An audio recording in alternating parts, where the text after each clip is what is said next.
So thank you everybody for joining us today. My name is Aaron Adams. I'm the VP of Professional Services at Engagedly. We operate across two product lines. We have our flagship software, which is Engagedly, but more importantly, today we have our mentoring complete conversation as well.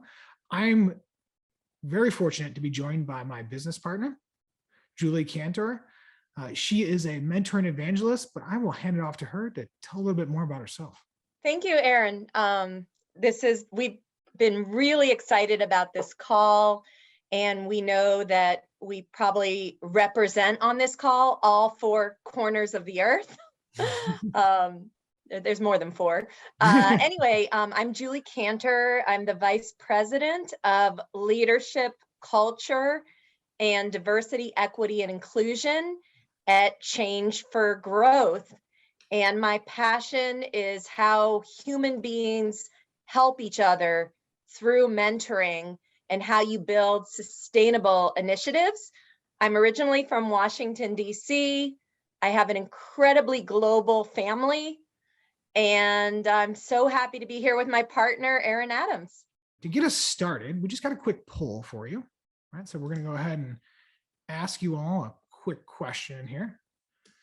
So our question is, do you currently have a mentoring initiative? All right, so as we know the group, we get to know each other here in the beginning. It looks like a lot of us currently have one. So about 41%, and then you have about 33% who don't in the works. So hopefully in the works, we'll give you some information to really strengthen that process. And for those of you who don't have it, some good takeaways for things to get it moving. I might date myself as a 80s girl, but I love that song. It takes two. It takes two to make things go right. It takes two to make it out of sight by Rob Bass and DJ Easy Rock. It takes two to mentor. It's a human. It brings human into human resources. It's the human element that we help each other. And at Change for Growth, we speak about mentoring as a collaborative, mutually beneficial partnership between a mentor, and that mentor tends to possess greater skills, knowledge, and experience that we're looking for, and a mentee who's looking to increase his or her skills, knowledge, and experience. Now, that mentor could be 20 years older than me or 20 years younger than me, could be halfway across the country or from a completely different culture, race, ethnicity, religion. We're looking for, they have something that as a mentee I'm looking for. And that's the beauty of diverse and great connections that we can forge across barriers. A collaborative, mutually beneficial partnership. I like the mutually beneficial partnership part you're talking about there, Julie. I mean, I don't think, Aaron, have you ever spoken to a mentor and they say to you, I got just as much out of it as my mentee? Yeah, I mean, absolutely. I mean, it's a reciprocal relationship. I think the relationship piece that you talk about is important. You know, relationship of equals where there is the exchange and the development happens on the mentee as well as the mentor. We can all learn from each other. Absolutely. So as clients work with Aaron and I, we had a great conversation about this over the last 2 days. There are 6 significant reasons that they tend to come to us. Number one, they're trying to solve for more productive, better managers. Those people leaders are so critical. And you know the old adage, people don't leave jobs, they leave leaders. Mentoring drives greater diversity and inclusion. McKinsey did a study that showed that people tend to mentor in their own likeness. And so they tend to mentor in their own likeness, but when we have diverse teams, those teams outperform every time. So when we mentor more diversely, we get more diversity. Mentoring elevates women in the workplace and huge retention implication that I know, Aaron, you and I are going to be talking more about. The great, what is it called? The turnover tsunami, Yeah. People leaving the workforce, and mentoring's role in greater engagement and retention. Mental health. Do you know right now, 44% of our 18 to 24-year-olds are at risk of a mental health diagnosis? The number has more than doubled since COVID began. Mentoring brings back the water cooler conversations and those connections, because we have so much isolation and loneliness out there. Mm-hmm. Increasing engagement and retention. We're going to talk a lot more about that, but employees that are mentored show a significant increase in engagement. And lastly, succession planning, Mm-hmm. and how mentoring helps people build their leadership legacies. All right, 23% of employees voluntarily leave their jobs because they're not feeling that they're being developed.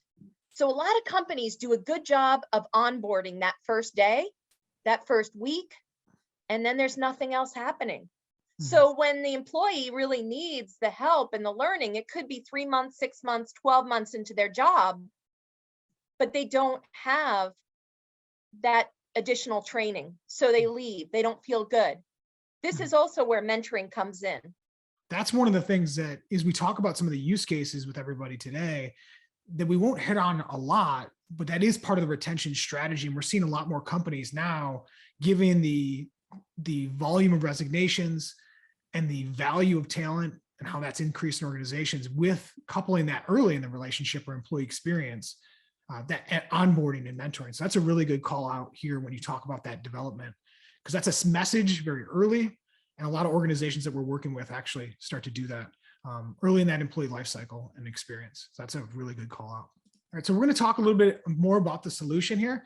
So tell us a little bit, Julie, about this triple win. What do we triple win in here? Some microsystems, and you can look at this graph on the left, they had a corporate mentoring initiative targeting their engineering department. Now, people did not have to mentor. They did not have to be part of the initiative. It was what we call an opt-in initiative. 5 years later, as shared and published by Wharton, the people who mentored got promoted 6 times more often than the people who did not mentor. Mm. The mentees were promoted 5 times more, and retention was 20% higher for the mentor and mentee cohorts. 20% higher. That initiative saved the company $6.4 million that they would have to pay in the cost of turnover to replace key positions. Because according to Society of Human Resource Management, the cost of losing an employee can average 1 to 3 times salary. So there's lots and lots of ROI examples, but let me turn it back to you, Aaron, to share a little bit more on the triple win: the win for the employee, the win for the mentee, the win for the mentor, the win for the company. And hopefully, if the company's socially responsible, we get the 4th win, the win for the planet. The data is pretty compelling, and we'll talk specifically in a couple moments about some of the use cases or the business cases that you guys can position when you're making the case to leadership, to people, to really understand the value and the ROI. And there's a lot of data that we've kind of packaged in here in our conversation today, but I completely agree. The triple win, when we talk about you'd mentioned the retention component, right? The cost, right? The institutional knowledge that we can't even sometimes quantify, and then that promotion. So it's the individual side of it that we're looking at, but the organizational side as well. So it really is a benefit for the mentees and their mobility and the better advancement and the increasing of salary. I mean, I think those things that we can actually do are enabling them to be successful as they step outside of work, and it just the quality of life, right? Really is impacted too. If we want more diversity, we're going to need to mentor and sponsor more diversely. And I talked to my friend Rohini Anand, who was the former chief diversity officer at Sodexo. And she said for every dollar that she invested in a mentoring program to promote diversity, they got a $19 return on investment. So Yvonne, I saw your question. Mentoring sometimes falls under DEI, sometimes it falls under a business unit head that has the budget for their business unit. Sometimes it falls under HR. Sometimes, yeah, again, it could fall under the chief technology or chief transformation officer. Mentoring needs, and we'll get into this, an executive sponsor in the company for it to be sustainable. And we'll talk more about that. I agree with you. I think that holds true for softwares too. When we talk about facilitation of it, it doesn't have to be HR.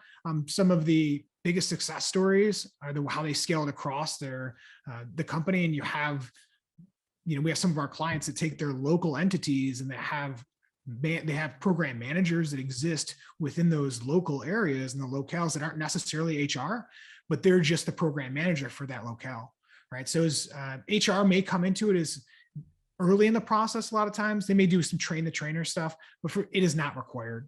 It really is this, hey, do we have a use case here for mentoring? And from that standpoint, the process that Julie's going to talk through and the software we're going to share with you and how we complement each other, they can work without HR. It's just, again, do you have somebody sponsoring it? Do you have the ability? It does not need to go through HR though. It is not like an HR specific software or an HR specific process.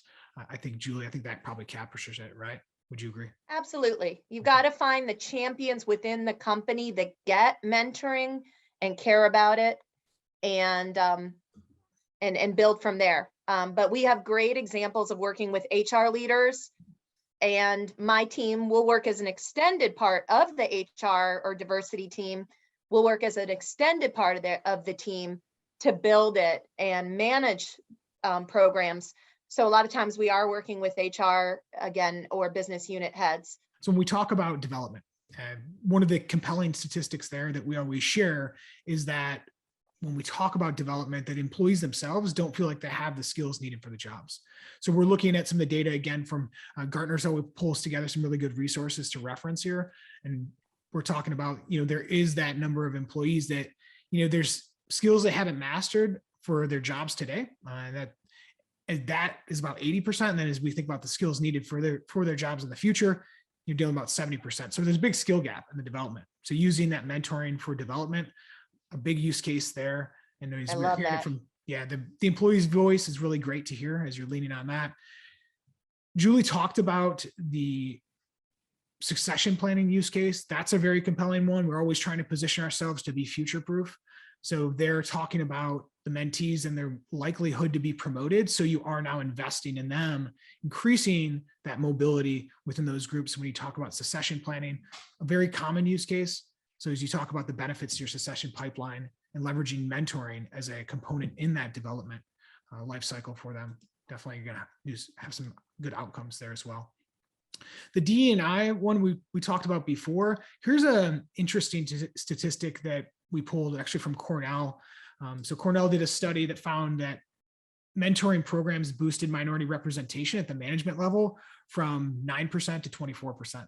So when you really think about investing in those DE&I initiatives, definitely a lever here when we talk about mentoring, it's going to help that kind of get some traction, right? And end the conversation and get some more buy-in. And the last one here, we talk about retention, and that's something Julia touched on.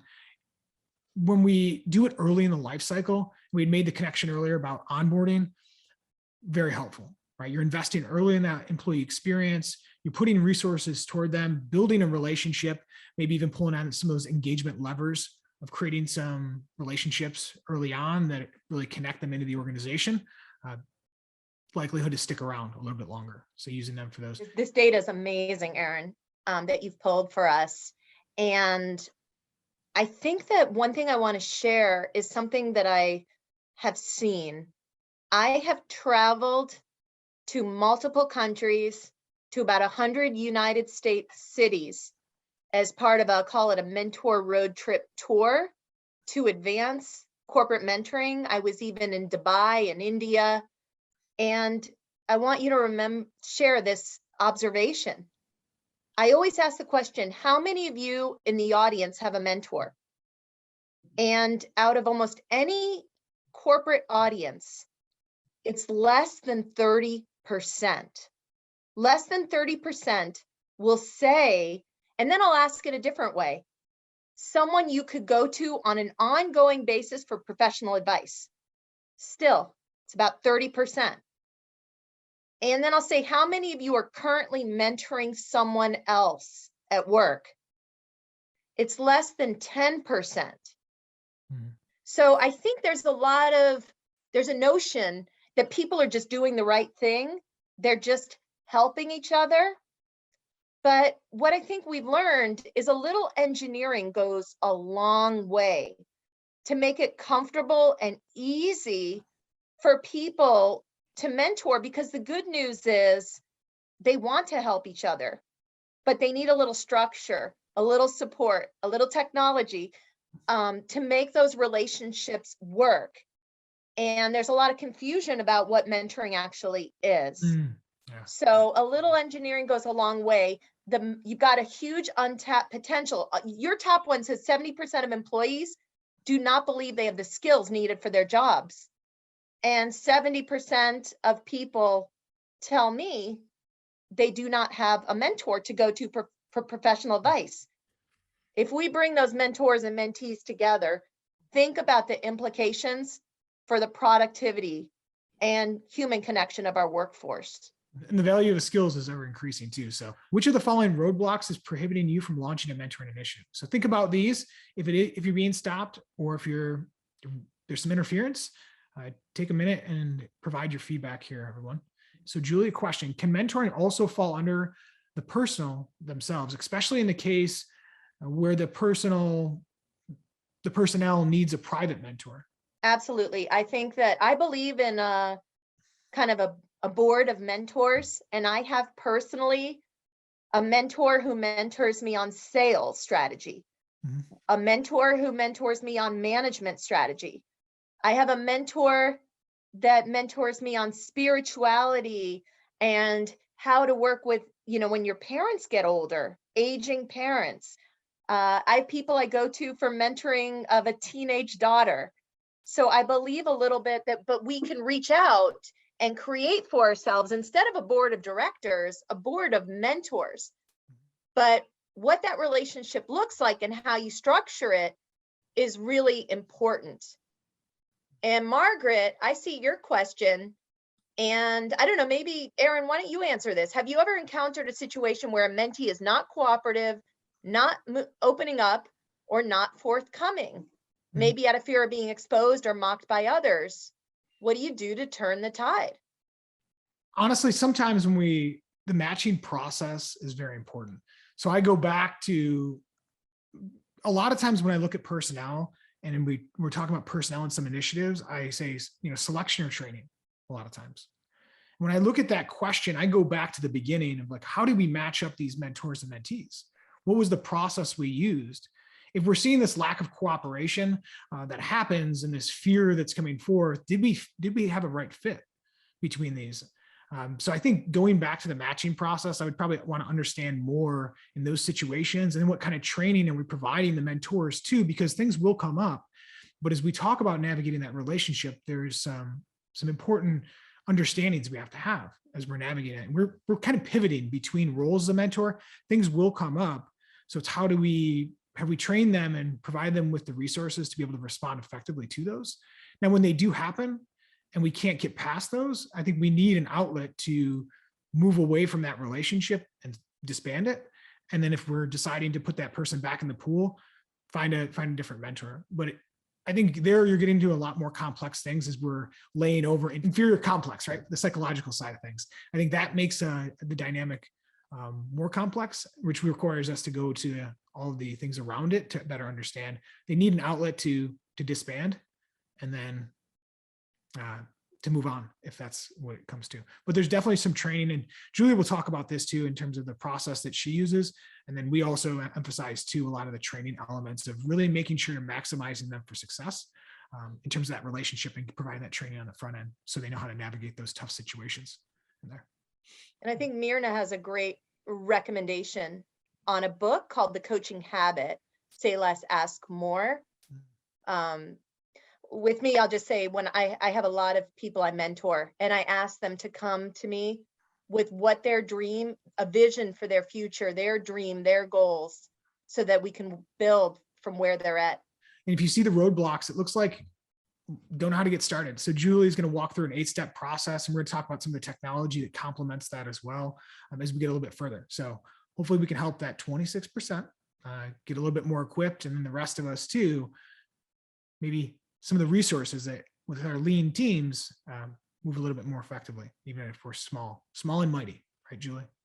I want to talk with you a little bit. One of the things we do, so what's fantastic about the partnership between Change for Growth and Mentoring Complete, in a very high touch way, helping a company where they're at to build and run a sustainable mentoring initiative and figure out what we're solving for and so much more. So one of the things that Aaron and I decided we wanted to offer you is a free assessment on how ready you are to starting a corporate or organizational mentoring initiative. And the first thing I'm going to do is in the chat box, please grab the full assessment. And I'm going to show you a couple of key things as an example of the assessment. Again, we talked about there's a lot of reasons why you'd want to start a program. One company, I was talking to a major hospital center today. They've just launched 8 ERG groups, employee resource groups, and we're going to be doing mentoring for all of them. And so they're new ERG groups, and they need to have purpose. So mentoring is going to be a big focus for LGBTQ, multi-generational, veterans, and Black, Hispanic groups, Asian. They have so many neat groups that they're launching at the same time. Recruitment could be another key focus, is why they want to start it. Then you start thinking, or diversity, elevating women, especially in STEM fields. And then it's who will benefit? Is it for interns? Is it for our high potential diverse talent? Do we want to build an initiative for managers? Who will most benefit? This is a sample question that's in the assessment we've provided.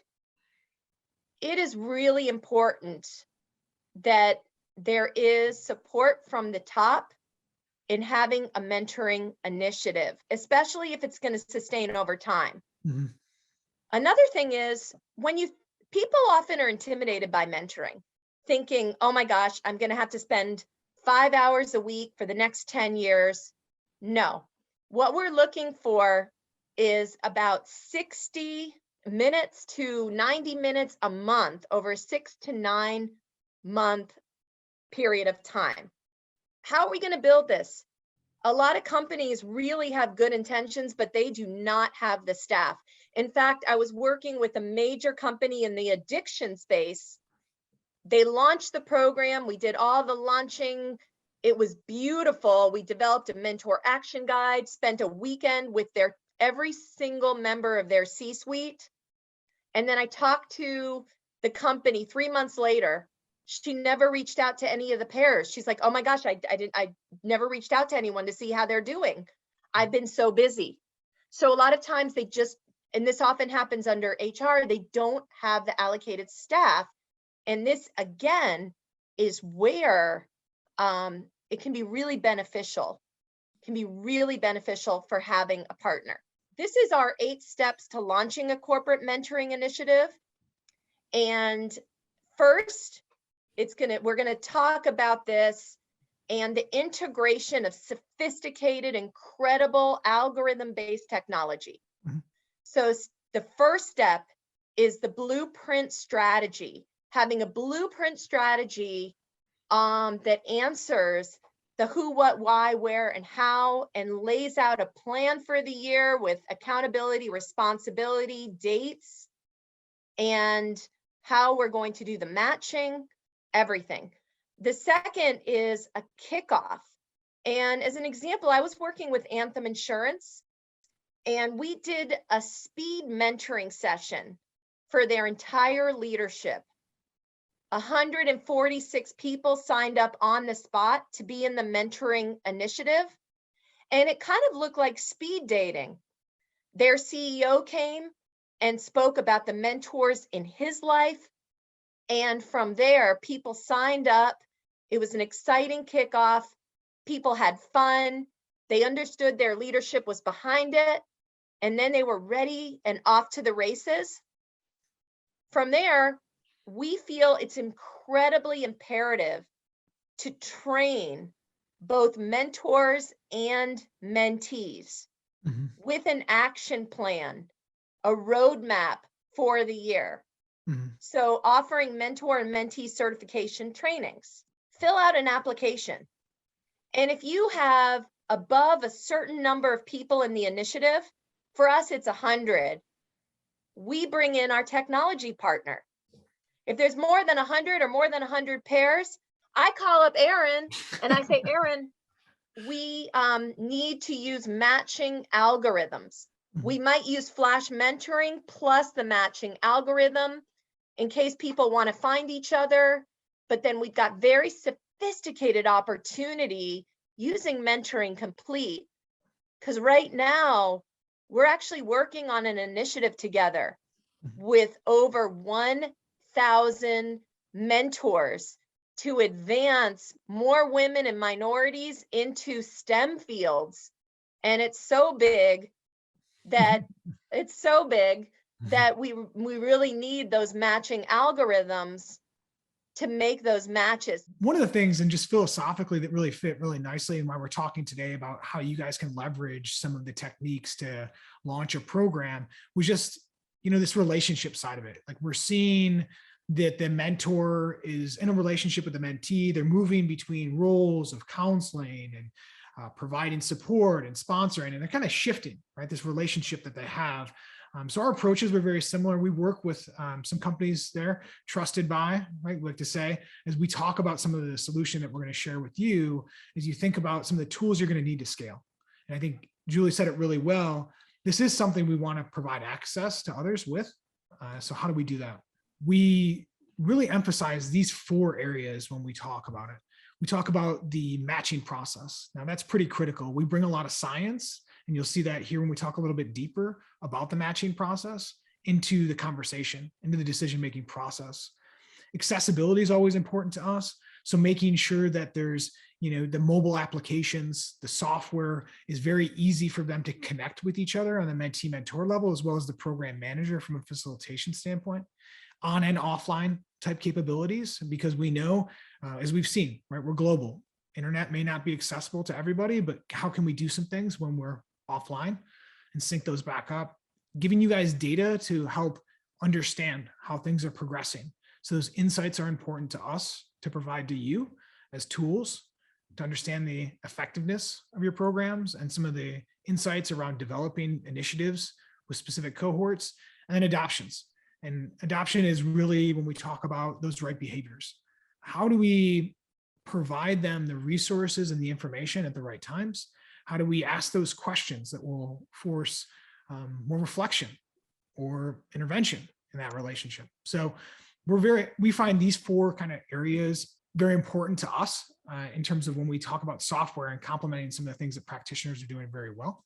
Now, when we look at the matching process, we also have a lot of practice and expertise in mentoring. So when we think about how do we match people, and that was that question earlier that we had around how do we deal with these mismatches. So a lot of the things I think on the front end is very important. Start with the science. So when we talk about the algorithm that we use, and we partner with Julie in this example, when we're talking about this client that we're working on, our methodologies are rooted in psychology, right? We think about the relationship. So what's important in the relationship science? What are some of the things that are going to help us make better pairings and matches, leveraging that into that process so that we can accelerate there in that relationship. So our algorithm that we have has been vetted. So there is a high degree of success because it's rooted and founded by an individual named Rainey Patron, who's the founder of Mentoring Complete. He was a counseling psychologist out of Harvard, and he took his 30 years of practice and really implemented it inside of the tool and the methodology. And then now we've kind of scaled that out for people to use. So a very responsible approach to matching is what we help people with. Streamlining the facilitation of programs. As you get to that number that Julie was talking about in those upper bands, when you're getting more than 50, more than 100, you're going to need some software that's going to help you ensure that they're having consistent interactions with each other, and those interactions and reflections on the things that you think are important in that program based on the purpose. So making sure that there's mentoring sessions are really easy to access, video conferencing tools, and then providing ongoing kind of nudges and notifications to drive some of the behaviors as well. And so the last thing here is when we talked about the insights, as things are progressing and happening, giving you the ability to kind of zoom into the data to understand your cohorts that you have or these programs. So using the data for you to do what you do well, and especially people like Julie, the practitioners are equipped with knowledge to make better decisions, design better interventions, and then ultimately get a sense of what's going well and what do we need to revisit. So those are some of the ways that we've working together, Julie and I, as we've been talking, so complementing each other in those areas. And I love how as a partner and we're using the software, what's so fantastic is how customizable and easy it is to really create a great experience for the company and all the metrics. It's been a delight to work with Aaron and his team. We do, I have a team member, she's got a master's degree in social work, she's got phenomenal customer service. So we offer the mentor and mentee pairs troubleshooting hours in case they're having challenges in their relationships, so that they don't call HR or have to bug other people. They can contact us. And we always recommend a mid-year booster event to really recognize the employees who are mentoring and create a learning community. The people who mentor at your company are the drivers of retention at your company, and we need to celebrate them. And at this time, we also do a mid-year evaluation in case we need to make any pivots to the program. The 7th, we really believe in what we call Mentor 2.0, where people can mentor, but also people can champion and sponsor others. And you'll see a lot about sponsorship in the assessment link that we provided. So offering a stretch assignment, can the mentor or sponsor take their protege or mentee and get them to a webinar like this, or to an HR forum, or to a meeting with a leader or a board, get them to a table they wouldn't have otherwise been able to get to. We like the stretch assignment. And then a final assessment, and we call 20% of the mentors and mentees to get feedback for any pivots as we move into the next cohort of mentors and mentees at the company. I like that, Julie, that final assessment, that lessons learned, and applying that to your, that next group. I love that, kind of continuously learning in that process too, as well, with that assessment. It's nice. All right, Julie, the time is theirs, right? But just opening it up to you all, as we got the last couple of minutes here for you and your time to ask us some questions of things that you want us to zoom into or reflect on that we've covered today. Okay, so Yvette, we have not started thinking about developing a program. What are some of the purpose statements you have seen for a mentoring program? Do you want to take that, Aaron? I'd first start with, I'm very practical when it comes to this. So in terms of the purpose statements, using, I would probably start, if you haven't done a program yet, I'd probably start with the onboarding side of things, and I would use the retention component as kind of your lever. Now, when you talk about the purpose, I think there's some organizational culture elements there that you can tie into your purpose. I think always building off cultural elements inside the organization is going to strengthen the conversation. So I think that's probably where I would approach it. I'm a big fan of the more appreciative approaches. There's stuff that's working really well, and how can I kind of couple with that? So I would look to the cultural elements, start probably with the onboarding, mentoring, is because of talent, right? Talent retention is a huge issue right now. So in that purpose, I would probably couple it in with some like cultural values there, and how it really helps you live some of those values, and then ultimately offering that value to employees early on, or mentees in that matter. I'll jump to the next question from Arshad. Okay. One thing I really like about the Mentoring Complete is that they have, in terms of, is there a risk of over-engineering the mentor-mentee matching process? Mm-hmm. They look at it through three lenses. You can match based, for example, on capability, skills, competency, interest, and you can weight on the Mentoring Complete software how important the different facets are for you. We use flash mentoring for smaller programs to help people more holistically find each other. So we'll do an application plus flash mentoring, and we will decide again whether we're going to whether we're going to weight the flash mentoring that people found each other and want to work together high at a conference or virtually higher, or we're going to use the technology higher. And that's something we work with our clients. But yes, I think you can over-engineer this, and I think you need to make it dynamic, make it fun, breathe energy into it, and give your employees a real opportunity to connect with each other and not be isolated. And this is so much better than all the Zoom calls when people can learn from each other one-on-one. Yeah. They'll be significantly more engaged than attending yet another Zoom call. And the engineering part of it's an important thing to keep in mind. So the events, like when they fill out these forms, can we leverage them later, is a good thing from just like a software perspective, that we always, executives a lot of times don't have the extra time to fill them out. So once they fill out these matching forms, you can leverage them in multiple programs. So if they ever get into a new cohort, so once you have the data and it's good, substantial relationship data, that doesn't change very much. When we talk about the psychology of it, and we know those things are pretty stable over time. So we're using that data, we can reuse it really easily. So it's also kind of nice just being able to repurpose very easily in there as well. You want to tackle this next one, Julie?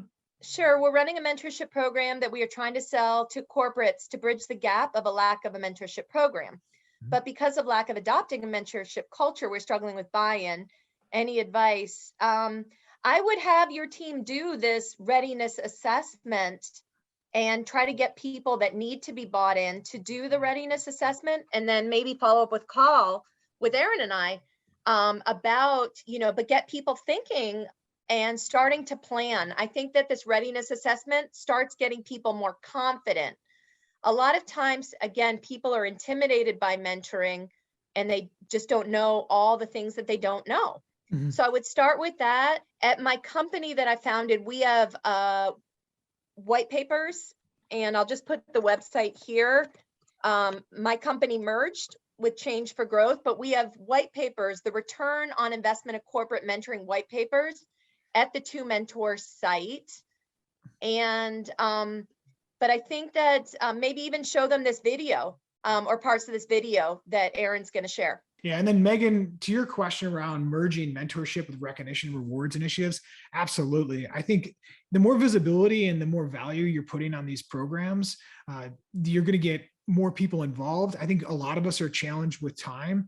So making sure the organization places value and then espousing that value pretty openly within the company is going to be helpful. It's also going to help you from a recruiting standpoint. And I know, as talking to a lot of clients, people have had challenges from a recruitment standpoint, but the more organizational value we put on mentoring, it's going to help that recruitment. It's going to help people want to be involved, and then ultimately it's going to educate them to know it's there. So it's another lever in there to just let them know that it's out there, and otherwise they might not. So I definitely like the idea of embedding this within other areas like rewards and recognition. I think that's a good idea. Myrna, one HR team came to me, and it was actually their multi-generational business resource group, where they did not have, the HR team we don't have the time, we're tapped out, but our BRG and ERG groups keep pushing us for mentoring. And they're basically like, can you guys just take it and handle it and take it off our plate, because we don't have the staff, but you guys can run it and manage, call it mentoring in a box. I often recommend companies start putting mentoring questions into their employee engagement surveys, or do a survey if people would be interested in having a mentor or a mentee within the company, and where they might get the most value. So you have some data to take to your leaders. The leaders aren't really going to care. It'll be a nice to have, not a have to have. But once they understand more the business case around retention and cost savings and productivity and so much more, a lot of times they're very open to it. But if the employees are really pushing for it, that can also help. Aaron, do you agree? You want to use multiple levers. And I think any time that you can bring awareness to mentoring and mentoring programs that exist within the organization by embedding them with other corporate wide initiatives or interactions or interventions like you were talking about. I think the important thing when we think about questions in themselves is a question's an intervention. Like, you ask me a question, I'm not thinking about that question until you ask me it. So by putting them in other systems just to bring awareness to them, it will naturally kind of add mentoring and those kind of things you want to bring to their awareness into the inside of that kind of mental Rolodex that people have. So I like it. I think that's a good idea. If you want to bring awareness to things, talk about it more, right? You know, that's kind of that, as you guys talk about change for growth, I'm sure a lot of conversations, get them going, get the energy flowing around it. And then naturally, the employees too will start to ask for those kind of things too, as we talk about it more. Christine, I do extensive work with entrepreneurs organization nationally and globally, and around entrepreneurs, mentoring entrepreneurs. Aaron and I were talking about this. We have a program, it's called When Iron Sharpens Iron, about, as entrepreneurs, how do we sharpen each other and mentor and help each other grow. Huge fan.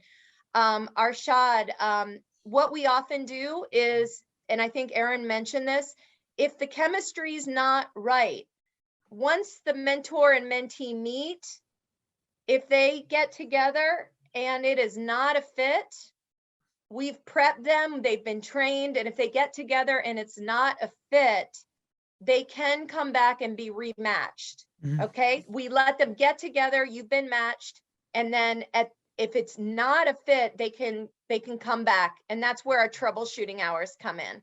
This forcing strangers to work together may not work. And it was kind of a response to one of the things I guess that you'd shared here.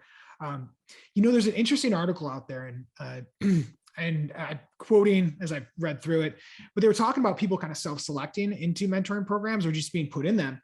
It's kind of like the goal setting thing, right? The goals, whether you set them yourselves or somebody else sets them, it's really about participation at that point. But the effectiveness of it, they found that people that were put into these programs and mentored had just as equal results, which was very interesting. There's a good article out there, and we can pass that along to where they mentioned it. So that's a good question. The forcing, you're when there's so much value to it, as long as you have a good matching process, and you'll hear me lean on that often, you're going to mitigate a lot of those risks. So like that stranger, because in that process when we talk about the algorithm, as for example, we're looking at individual characteristics. Like, I'm looking for things in a mentor, and as a mentor, I have certain qualities and characteristics.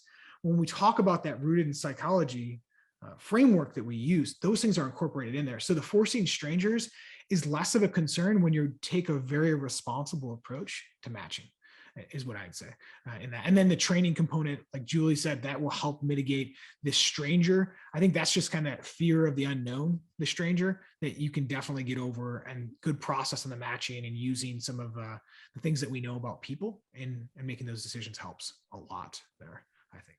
Julie, I'll flip one to you here. Are mentors compensated monetarily or incentivized by other means when you think about promoting? Oh, that's a great question. That's a great question. No, mentors are not compensated monetarily unless they're mentoring entrepreneurs. Sometimes there are relationships where they get equity in a company or some compensation. If it's, in terms of companies going after Series A and investment capital, they might bring in mentors and sponsors. So that's a little bit of a nuance. But no, mentors traditionally are coming in. But where I've seen it, I was working with a company where the CEO made mentoring tied to every leader's take-home bonus. That they needed to be mentoring 3 people, and at least one needed to be diverse. She didn't want everyone mentoring in their own likeness. They were looking for diversity in mentoring, and it was tied to their performance plan and take-home bonuses. I think that's a compelling use case and story there, Julie, to end it for us here today. I think that in itself, I like that. I mean, it's interesting, right? I mean, I think a lot of us probably shake our heads and say, could we do that in our organization? I mean, why not? Audience, I mean, you stayed over 15 minutes asking great questions. Julie did a great job. I appreciate the partnership and the time today. So thank you, everybody. And thank you, Julie. Look forward to some more conversations in the future. Until then, everybody be safe and take care. Thank you. Bye, everyone.